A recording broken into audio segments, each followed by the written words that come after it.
Hi friends! ఈరోజు నిశ్చలాస్ కిచెన్‌లో ఒక స్నాక్ ఐటెమ్ అరటికాయ బజ్జీ. దానికి కావాల్సిన ఇంగ్రీడియెంట్స్ 1:30 కప్ శనగపిండి, అర కప్ బియ్యపు పిండి.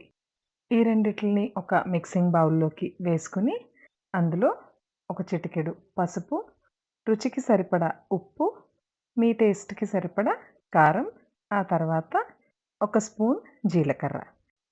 ఆ తర్వాత నెక్స్ట్ వేసుకునే ఇంగ్రీడియెంట్ వేడి వేడి నూనె. 2 స్పూన్లు బాగా కాగిన నూనెను కూడా ఇందులో యాడ్ చేసుకోవాలి. యాడ్ చేసుకున్న తర్వాత ఒక్కసారి స్పూన్‌తో ఆ పిండంతటిని బాగా కలుపుకోవాలి. తర్వాత కొంచెం కొంచెం వాటర్ ఏసుకుంటూ ఈ కన్సిస్టెన్సీలోకొచ్చిన తర్వాత నూనెలో వేసి ఫ్రై చేసుకోవడమే. మీరు కూడా ట్రై చేస్తారు కదూ! ట్రై చేసి మీకెలా కుదిరిందో కామెంట్ సెక్షన్‌లో తప్పకుండా తెలియజేయండి. Bye everyone.